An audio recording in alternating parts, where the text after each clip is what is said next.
We have the pleasure of welcoming William Staney today to our interview series Leaders Hum. I'm Aishwarya Jain from the peopleHum team.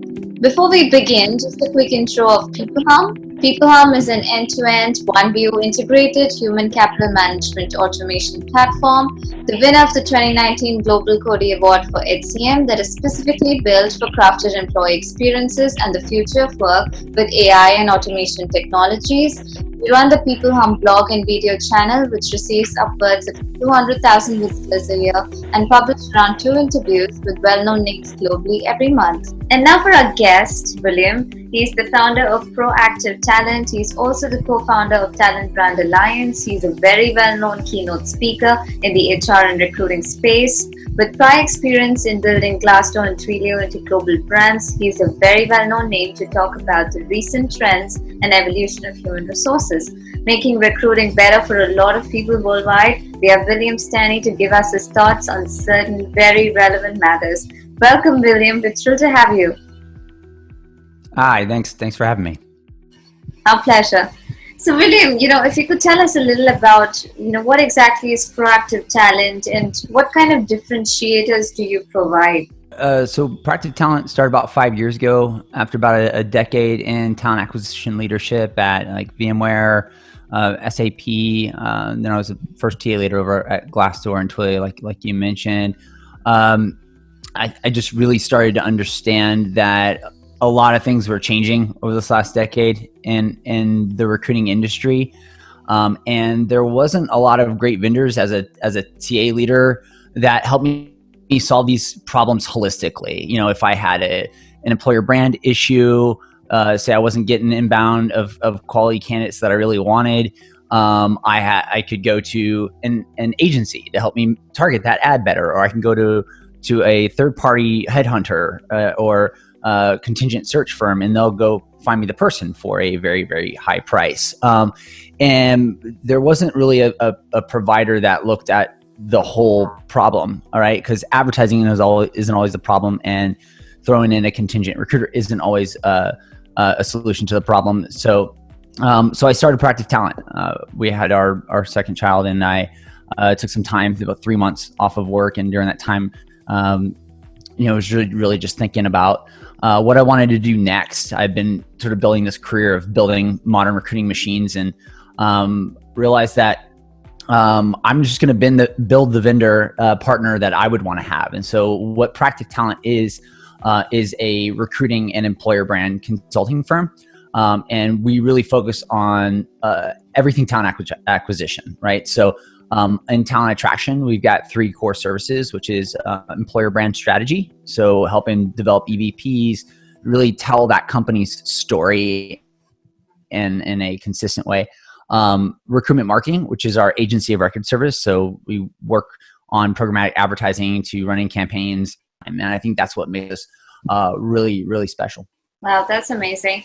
So, when you talk about recruiting and employee branding and, what exactly, helps attract more talent, what is the most important thing that organizations forget when they're trying to attract candidates? Most of our clients fall in a similar bucket, which is, most companies, even companies that have a really great culture and employee experience, the one thing is not a lot of companies are good at tooting their own horn, or thinking and sort of flexing the muscle of what's good to share externally, right? Because there's a lot of really great companies that have awesome cultures, and maybe their employees talk about it a little bit, but there isn't really a consistent message on how do you go to market to talk about the experience of working at your firm. And I think that's a thing that just most companies struggle with, because when you're living the story, it's hard to take a moment to stop and then tell that story as you're writing it, right? And so I'd say that's the biggest thing that they forget. They forget to really think about their culture with intention, and then build a messaging framework that's authentic and real, and really gets to the heart of what makes them unique as an employer, so that they can effectively you know, repel, but the wrong fit talent and attract them in. You know? Right. So basically, building a genuine story around the company, and that would really help attract candidates, and that's what candidates are looking for. Yeah, I mean, we're really talking about employee value proposition here, but it doesn't always have to be that way. I think when you put the term EVP on it, people think it has to be this 6 month, 12-month research thing. And that's just not true. I think it just takes, sometimes an outside, perspective to come in and kind of show you, even if it's just validating what you know, or even just going through the exercise yourself as an organization and interviewing employees and surveying them and really trying to synthesize down in a unique way. And I think I look at a lot of companies' employee value propositions, and I could literally remove their name, put their competitor's name, and it still be true. That's not enough. You have to really hone in on what's unique about you. And that means looking at your competitors and what their positioning is in the market, and then looking at your own and saying, okay, what's the lane that we can swim in, right? I think that's really, really important. It creates this core foundation that everything else that you do as an employer stems from, whether it be your HR policies to how you recruit to your employer brand. Right. So it's about, looking at the market as well, and then, kind of boiling down to what are your unique points? What are your unique selling points, and why do candidates come to your organization? Right. Yeah, absolutely. I mean, every company has something that's unique about them, because no other company has the people that you have at that moment, right? And even if you have an identical product to your competitor, you are different, and there's something unique about how you work in the collection of personalities that are together in your company. I really see companies as communities, and communities are organic, living, things, right? Like that you have to nourish and communicate effectively with, and mobilize and activate. And so, I think when you look at it that way, it becomes a little bit more clear. Yeah, workplaces are not, just living museums. They're breathing, and there's so much going on That's in right. workplaces. That makes a lot of sense. And, when you talk about candidates, hiring candidates, we still see that the number one source of hiring is still, referrals. And, something which is very astonishing, because we've come a long way in the cycle of recruiting, but has recruiting not changed in the last 10, 20 years? It's changed a lot, and a lot of that spurred by technology. But with technology and advancement comes new problems, right? And I think one of those problems with recruiting, as you make it more and more efficient and data focused, and start using AI and machine learning, is you still need the human touch. You have the machines do the machine work, but the humans do the human work. And the only thing that that will not be automated is relationships. And so, in a way, while we are, the industry is changing from technology and how just globally connected our economies are, the it's almost like going back to the old days where, we didn't have as much administrative burden as we did in the 80s and early 90s and even early 2000s, right? And now we're in this era where recruiters don't have to spend most of their day doing administrative stuff. Sourcing doesn't have to take you weeks to find the contact information of somebody and get them on the phone. You can find it immediately with the latest tools. The hard part of recruiting is knowing how to make a connection with another human being and help connect them to the right company at the right time in their career. Recruiting is a timing game, and it always will be. And so, yes, in some ways, recruiting has changed so much, but in other ways, we're getting right back to where we started with, which is those relationships. And so, I think it's going to be really focusing on leveraging technology, right, and allowing the humans to do the things that make sure that we don't insert bias or discrimination into our hiring processes. And when you rely almost solely on employee referrals, you create a bubble culture of the same type of people, and you have to go outside your sphere of influence. And the only way to do that is to build a brand that attracts people outside that sphere of influence, and leveraging your employees not just to share job opportunities, but to share your culture and your story, and just raise the awareness of who you are as an employer. And so, yeah, there's new, but there's really core human side of this business that we need to get back to, and technology is really enabling that. Right. So you can use technology as an enabler, but you will never have, humans not be a part of the process. You need human intervention to complete the recruitment process. Right? Of course, right? Because I mean, think about it. Like, a job, is a relationship between you and your employer. Can you imagine going dating and just totally interacting with a chat bot and never actually meeting the person that you're going to commit to a relationship with? I mean, like that. Yeah. So it's insane to think that recruiters and recruitment itself will be completely, because where you work is attached to your identity. It's the people you spend more time with than your own kids. It's a big decision, and it's a relationship, and they're all, it has to be human. And we can automate the right things. Like, recruiters shouldn't have to spend 100 hours sifting through resumes. Yes, we can do some good matching to limit, so they're reaching out to the right ones at the right time.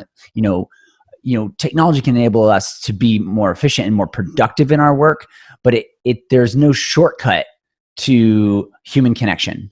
It has to be from one imperfect human being to another one, to try to find the right opportunity that is mutually beneficial. Mm-hmm. Absolutely. Maybe you can use technology and you can use chatbots for candidate engagement.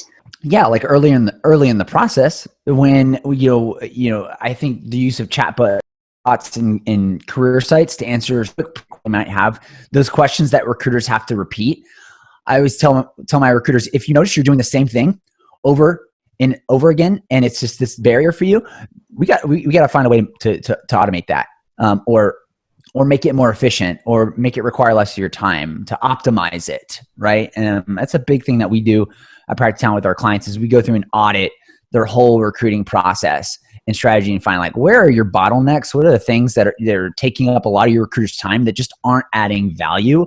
Absolutely. Yeah, that makes a lot of sense. Kind of automate the tasks that are very routine and they're very mundane, but have recruiters in the center of it, so that they can build the connection and have the culture fit in place, and really enhance the experience. Yeah, I think it goes the other way too. For candidates, you can't have a candidate experience that's overly cumbersome.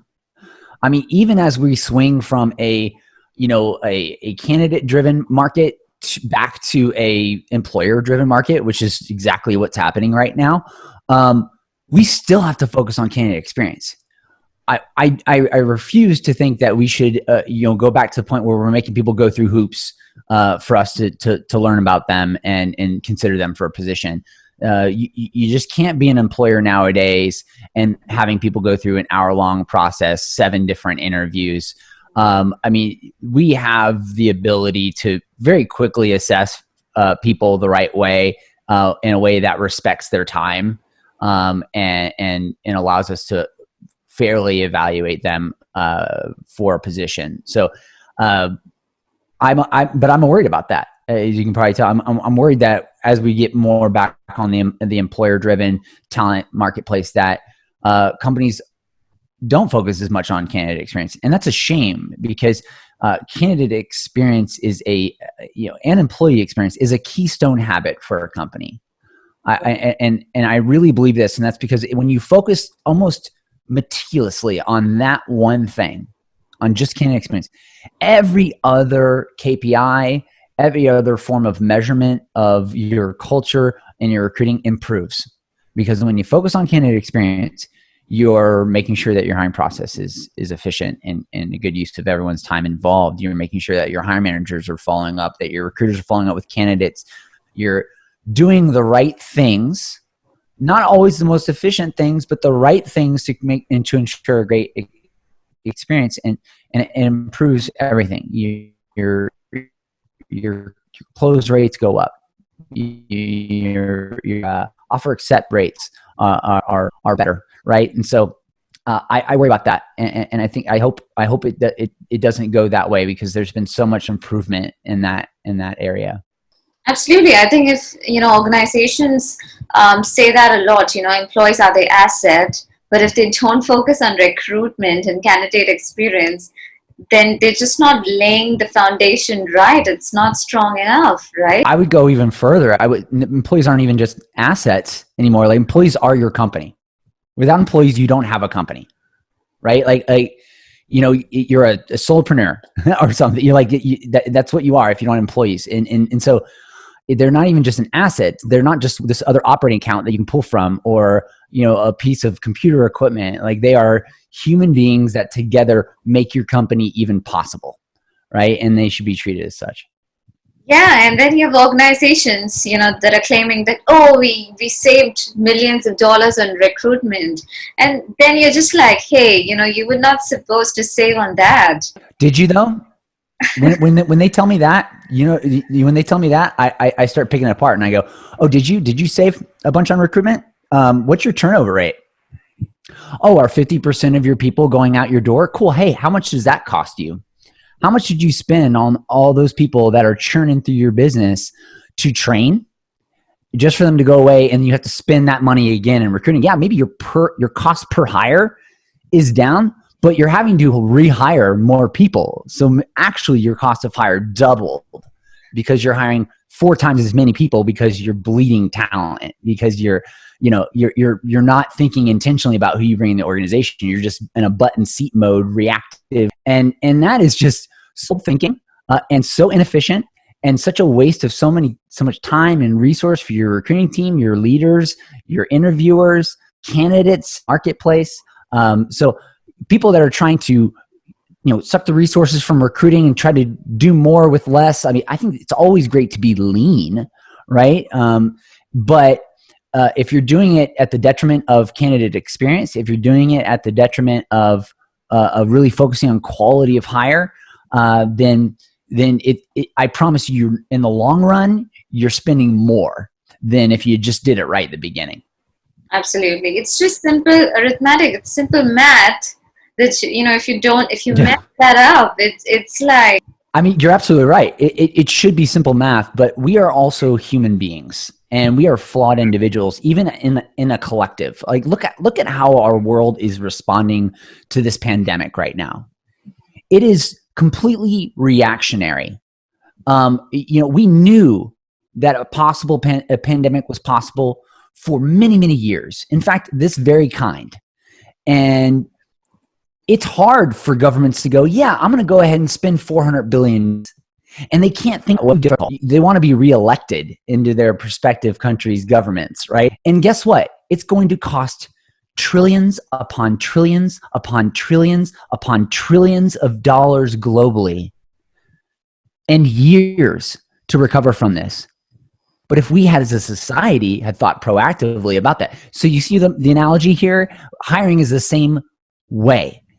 If you're not thinking about hiring until, boom, we need that butt in the seat, it's going to be more expensive to hire. But if you think intentionally about your business, you have a good 3-5 year plan, you know how you need to intentionally grow the right way, you set up a hiring plan around that's tied into your business strategy, and then build a recruiting strategy to fulfill that business need at the right times. And you're thinking proactively about the sources, the resources, and you're building a community of talent beforehand, so that when those opportunities open up, you have a warm push from, right? It's hard. It's easy to say that. It's another thing to do it. And that's just because we are flawed, short-sighted thinking, human beings who are afraid of change. And that's just the battle that we always have in almost everything that we do as humans. including, and that's a battle that we fight on a daily basis. That's like why I started my firm. Absolutely. I think, that's wonderful, because your organization, it's not about being reactive, because situations like these will keep coming in, and you've got to be prepared. You cannot be, so short-sighted that you do not see what's going to come next. And as organizations, that's a critical and a very, very key element, right? And especially during this crisis, what is your advice to organizations who are still hiring? What would you tell them? Yeah, I think I got the gist of the question that you're asking. You were breaking up a little bit, but you're talking about hiring during a pandemic, right? And I think it goes back to what I was talking about a little bit earlier about being proactive on, and our first impulse is to freeze. It's sort of like fight or flight. When something traumatic or big happens, you sort of like, and you're like, do I move? Do I attack and fight, or do I go and hide? And I think a lot of people are scared right now, and there's a lot of flight and a little less fight. But there are a lot of companies that are fully in the fight, and they're blowing up because of this pandemic. I think of like Zoom, or food delivery services like Instacart and Postmates and things like that. And they got to fight really fast to ramp up. And so I think what's really important for companies to think about right now is this is when your employer brand is either shown to be, an emperor with no clothes, or truly a king or queen, because it's not anymore about what you say about your employer brand or when you're recruiting folks. It's what you're doing. It's what you're doing to accommodate candidates who are at home with their kids and working from home and have been inside their doors for a month, right? And having the empathy that it takes in this moment right now to hire people in a respectful and empathetic way. It takes not just thinking about how do we still achieve these revenue goals, beyond it has, again, it goes back to what I said earlier, just humanity, right? I think right now you have to do whatever you got to do to take care of your people, right? I'm an employer. I employ 33 people right now. And I look at that as a huge responsibility, that I've got 33 families that I am, it's a personal thing for me. If I hire somebody, I'm inviting you into my tribe and to be a part of it and share its success and share its failure. Easily let go and remember how their employer made them feel during this time. And every candidate is going to remember what the experience was like when they got laid off and trying to find another job for the rest of their lives at this moment, because this is a big moment that we're having as a world right now. And when there are big moments, your memories are vivid. I don't know about you. Here in the US, most everybody remembers exactly where they were when 9/11 hit. Yeah. Who they were talking to, what job they had, where school they were at. I was a senior in high school, and I remember exactly where I was. That's what this pandemic's going to be like too. And so you got to think as a company, how I'm treating people right now and what I'm deciding to do in my business right now, that you're going to be branded that way. Yeah. For now on. So think about that. Yeah, I know. A lot of candidates are just going to point out to all these big brands and big organizations, and they're going to watch them like hawks and be like, hey, what did you do during the crisis? Were you helping people? Were you empathizing with your employees? Because we didn't see that on the internet. So it will definitely, have an impression. But I also understand a lot of companies don't know what to do. We've never tried to hire during a major global pandemic before like this, right? Not in these modern times, right? We haven't seen an epidemic like this in 100 years, over 100 years. And so that's not easy, right? And so I can tell you kind of what I'm doing, and maybe that helps others as well. But we've completely stopped any outbound sales for one right now. I don't think it's appropriate. People aren't in a buying mood, in a buying pattern right now. And I just have to accept that as a business owner, right? And that's okay. So instead, what we are doing, we are completely repositioning our posture towards resources and support. So all of our marketing, Jim Stroud, who's our VP of marketing, does a video, 10-minute video every 2 weeks, just kind of giving people what's going on with COVID-19 coronavirus and how that's affecting hiring in various aspects and how it's affecting work.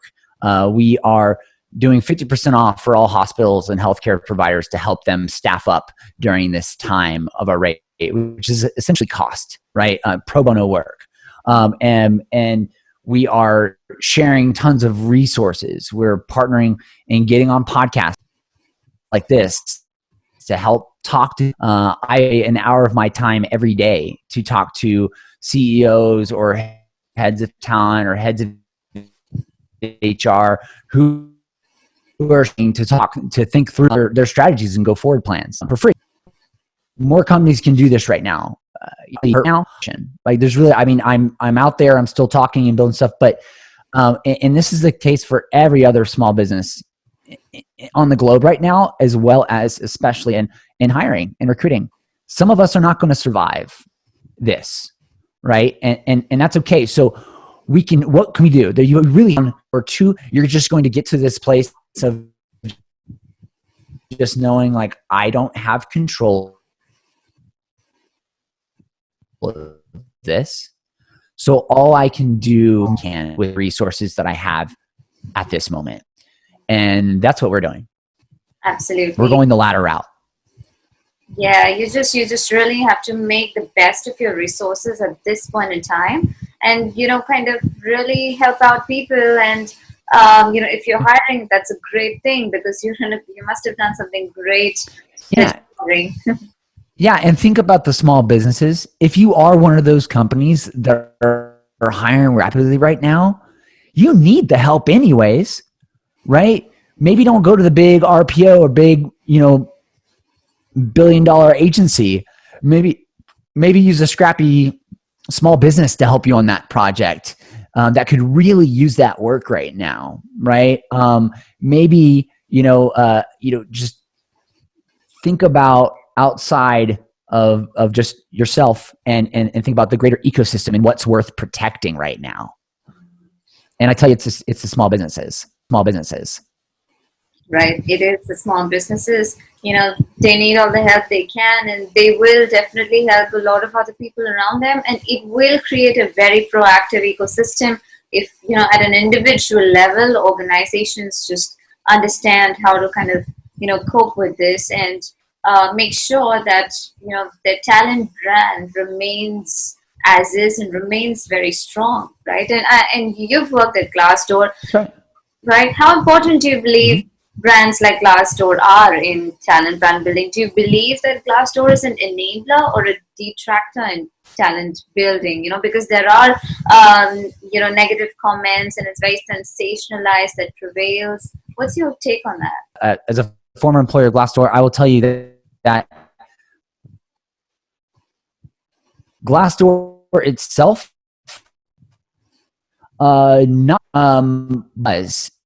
will always be a thing. Whether it's Glassdoor, Indeed reviews, Comparably, Fairy God Boss, there's a bunch of them now. It's not just Glassdoor. I think the question to be asking is, does my reputation exist if Glassdoor doesn't? Yeah. It does. In fact, it existed always before Glassdoor was ever even a thing. Glassdoor just happened to be the first Yelp of employee experience, but there's Blind App, there's all these new technologies that allow people. We just live in the age of the internet, and how you treat employees gets out no matter what. And I'll tell you another little secret: it got out before too, just maybe not at the scale that it can now, but it did. When you had bad employee experiences, and people who had a bad experience with you as an employer are always inherently more incentivized to go yell about it on the internet. And that's everything on the internet. You know, if you had a bad pizza experience, you're going to go to Yelp and be like, oh man, that pizza was cold and it was an hour late. And you just, you feel as a human being, like you just got to tell other people so they don't make the same mistake. Right. That's going to be, that's how it is for everything, whether you're hiring a plumber or you're interviewing for a job. So Glassdoor isn't important any more than, Ford and GM are important. Well, if Ford goes out of business, I can still buy a GM car, right? So I don't think Glassdoor is important. I think reputation management and properly thinking about what your reputation is an employer and good HR practice to improve that reputation over time, to actually incentivize the people who are having a meh time at your company or people who are having a great time at your company to also leave reviews. And we help companies build these types of strategies, and it can be really effective. It's just about moment in time awareness. It's about your executive team talking about how Glassdoor is a place where we actually listen to what you say as an employee, and it helps us recruit other people. Please leave a review there, and not a positive review, just a honest review of your experience. You need pros and cons to make a decision. And so when I see a company that just has a bunch of pros and they're like, I don't have any cons, I'm like, well, then do you really work there? Because I've never met a single company that doesn't have cons. They all do. Every one of them, including my own, right? Nobody's perfect.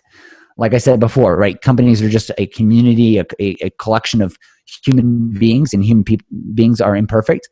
And so same thing here with reputation management. It's just very important to monitor it, encourage an even perspective. In other words, like both the employer perspective and the employee perspective and the candidate perspective represented, right? And here's the other thing is when candidates go and they see just an employer getting pounded with a bunch of negative reviews, they take that with a grain of salt too, right?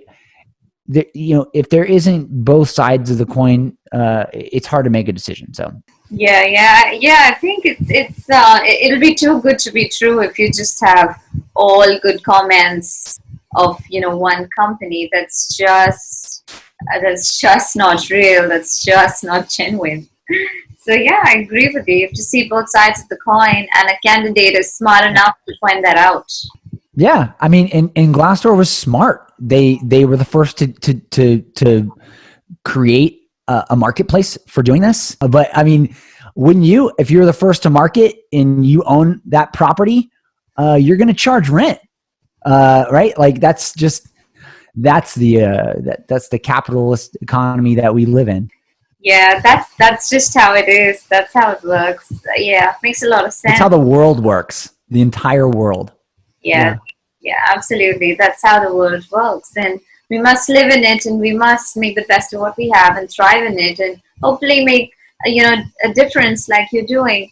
So that kind of brings me to the end of the interview, William. I'd just like to ask you if you have any other important sound bites that you'd like to leave our viewers with. I would leave you with at this time,